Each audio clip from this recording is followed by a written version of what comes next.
Hello, my name is Gabby Brienza. I'll be participating in Cal Async US Extemp. What is the future of the First Amendment in an age of disinformation? Now, we need to know a little bit more about the First Amendment besides just freedom of speech. Now, it is freedom of speech, but it's also freedom of press, petition, assembly, and religion. Now, all of those come together under the First Amendment. But today we are solely focusing on the First Amendment and making sure our information is factual. Because where we're getting our news now, TikTok, social media, which is that, Instagram, and our news. But that can come in a world of bias. Now we saw this when TikTok was trying to get taken away, which ultimately did get taken away. Now, TikTok is a parent company by ByteDance, and they have argued that the law violates the First Amendment right with the freedom of speech.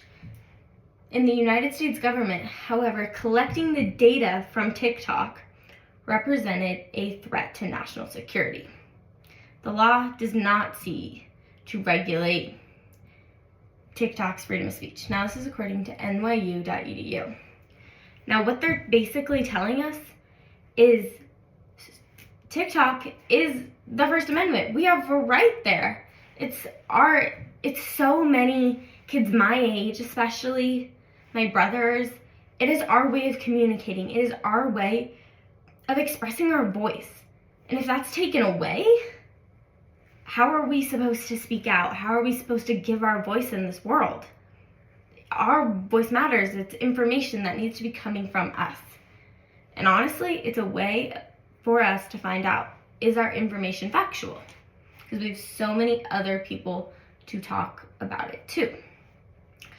Now, another thing. Disinformation can lead to an undermine in public trust. Institutions, social media, creating chaos.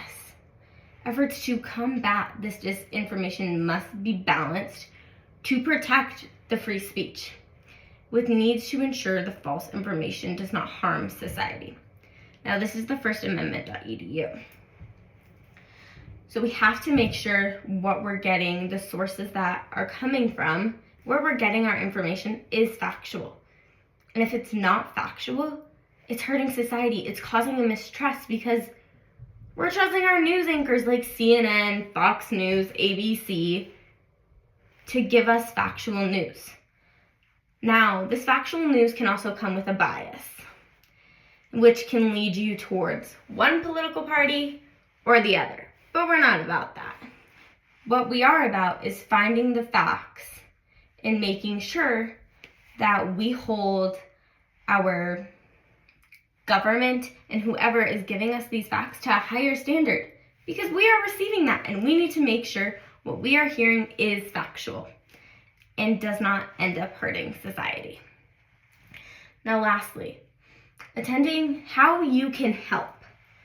Now, I know there's a lot of people who want their voice to be heard, and bringing it back to TikTok, having that barrier of communication that was taken away, they felt like their voice was taken away. Now, here are some ways that we can help.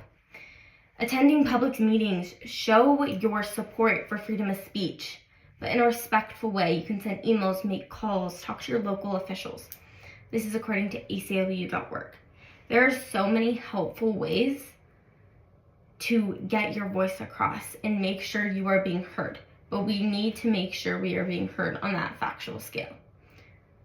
But we need to make sure, like with TikTok being taken away, but also with that national security, we need to make sure we are not hurting society.